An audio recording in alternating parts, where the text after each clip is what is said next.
दोस्तों, मैं रजत खंडेलवाल इतिहास का छात्र होने के नाते दोस्तों अपन पढ़ रहे थे कि ब्रिटिश भारत में शिक्षा और अपन ने तमाम जितने भी आयोग है हमने पढ़ लिए थे। हमने शुरू से दोस्तों एक बार वॉरेन हेस्टिंग से स्टार्ट किया था और वॉरेन हेस्टिंग के बाद हमने मैन 1813 का चार्टर एक्ट हो गया था।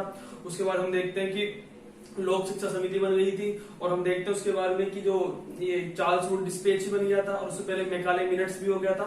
तो आज अपन जो बात करेंगे वो बात करेंगे हंटर शिक्षा आयोग की, उसकी अपन बात करेंगे। और हम देखते हैं कि दोस्तों आप नोट्स बनाते रहिए ताकि आपको जो कॉपी एक एक कीवर्ड के माध्यम से जो मैं दिखा रहा हूँ वो मैं बहुत इंपॉर्टेंट है और एग्जाम में पर्पज से वो पूछते हैं। जो भी फर्स्ट ग्रेड का जो फर्स्ट पेपर तैयारी कर रहे हैं वो इस पे आप बिल्कुल सजग हो जाइए।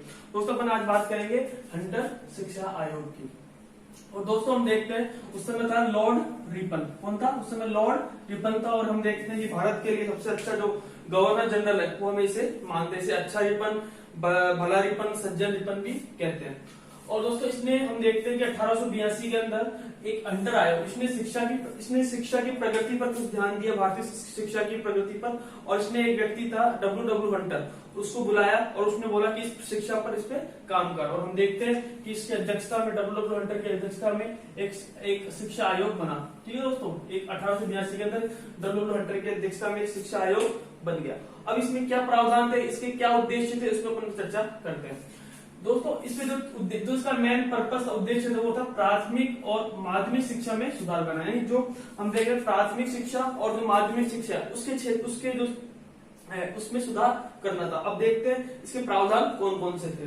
दोस्तों अब सुधार मतलब देखिए, पहला प्राथमिक शिक्षा में उन्होंने क्या सुधार किया, ये बोल रहे थे कि जो स्थानीय भाषा है और जो उपयोगी विषय से संबंधित जो भी है वो कौन शिक्षा कौन देगा, उसकी जिम्मेदारी किसके पास है? स्थानीय स्वशासन के पास होनी चाहिए, जिला व नगर बोर्ड के पास इसकी जिम्मेदारी होनी चाहिए। यानी स्थानीय जो भाषा यानी जो अपन जिस लैंग्वेज में देंगे और जो भी उपयोगी विषय संबंधित है उसकी जिम्मेदारी स्थानीय स्वशासन यानी जिला या नगर बोर्ड को इसकी जिम्मेदारी दी जाएगी। दोस्तों पहला है था।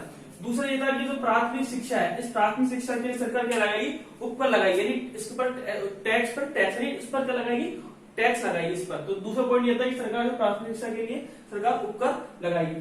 फिर तीसरा दोस्तों ये था कि माध्यमिक शिक्षा की दो प्रकार की होनी चाहिए। तो माध्यमिक शिक्षा कितने प्रकार की चाहिए? दो प्रकार की होनी चाहिए। एक तो था कि व्यावसायिक रूप से और एक था साहित्यिक रूप से। तो व्यावसायिक रूप से था वो तो रोजगार के लिए होनी चाहिए और जो साहित्यिक रूप से वो विश्वविद्यालय में प्रवेश लेने के लिए उसके हिसाब से ये होनी चाहिए। तो यानी तो माध्यमिक शिक्षा किस प्रकार होनी चाहिए? एक व्यावसायिक रूप से होनी चाहिए और एक साहित्यिक रूप से होनी चाहिए, यानी विश्वविद्यालय में प्रवेश के लिए, और व्यावसायिक होनी चाहिए रोजगार के लिए। फिर दोस्तों हम देखते हैं चौथा, इसके अंदर ये कहा गया कि जो उच्च शिक्षा है उच्च शिक्षा निजी क्षेत्र के लिए तथा निजी क्षेत्र ही खोल देना चाहिए और निजी क्षेत्र को इसके अंदर बढ़ावा दिया जाना चाहिए। यानी इसमें निजी क्षेत्र जो उच्च शिक्षा है, हायर जो एजुकेशन है उस पर निजी क्षेत्र के लिए इसको खोल देना चाहिए ताकि इस पर और इनका इसके लिए प्रयास किया जाना चाहिए। तो ये था चौथा पॉइंट।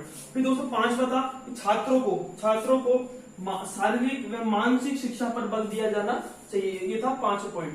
तो छठा पॉइंट ये नहीं, तो महिला शिक्षा का प्रचार प्रसार है ये सिर्फ प्रेसिडेंसी नगरों तक ही सीमित होना चाहिए। यानी जो महिला शिक्षा है इसका जो प्रचार प्रसार है हम देखते हैं कि महिला शिक्षा का प्रचार प्रसार वुड डिस्पैच के अंदर दिया गया है। और हम देखते हैं बहुत सारी चीजें वुड डिस्पैच के अंदर जिसे हम भारतीय शिक्षा मैग्ना कार्टा भी कहते हैं उसमें पहली बार महिला शिक्षा पर जोर दिया। और इसमें ये कहा गया कि जो महिला शिक्षा किस कहां तक होनी चाहिए, तो इसका प्रेसिडेंसी नगरों तक इसका सीमित मतलब जो है वो सीमित होना चाहिए। तो ये था 6 पॉइंट। दोस्तों एक बार वापस मैं बता देता हूँ, ब्रिटिश भारत में शिक्षा के डब्ल्यू हंटर शिक्षा आयोग उस समय लॉर्ड रिपन था। लॉर्ड रिपन हम देखते हैं कि 1880 से 1884 तक लॉर्ड रिपन रहा।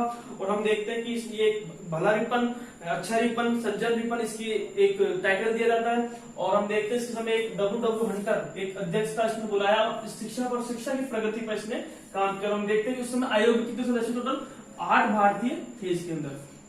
और हम देखते हैं इसकी जो उद्देश्य वो यही था कि प्राथमिक शिक्षा और माध्यमिक शिक्षा इसके अंदर सुधार किस प्रकार हो इस पर ये लाया गया था। और जो पहला पॉइंट था सुधार के लिए जो प्राथमिक शिक्षा है क्योंकि जो स्थानीय भाषा में या अन्य उपयोगी जो विषय संबंधित है वो किसकी जिम्मेदारी किसको दे देनी चाहिए? स्थानीय प्रशासन में दे देनी चाहिए, यानी जिला या फिर नगर बोर्ड को इसकी जिम्मेदारी दे देनी चाहिए। और दूसरा पॉइंट दोस्तों कि प्राथमिक शिक्षा के लिए सरकार इस पर क्या लगाएगी? टैक्स जो सरकार है उस पर क्या लगाएगी? प्रांतीय जो है उसको जिम्मेदारी दिया जाना चाहिए और साथ में इसको ऊपर टैक्स टैक्स लगाया जाना चाहिए प्राथमिक शिक्षा पर। और तीसरा दोस्तों की माध्यमिक शिक्षा की 2 प्रकार की होनी चाहिए, और 2 प्रकार में, एक तो व्यवसायिक शिक्षा होनी चाहिए और एक तो साहित्यिक शिक्षा होनी चाहिए। और जो व्यावसायिक शिक्षा होनी चाहिए किसको, रोजगार के लिए होनी चाहिए, और जो व्यवसायिक शिक्षा जो साहित्यिक होनी चाहिए और विश्वविद्यालय प्रवेश के लिए होनी चाहिए।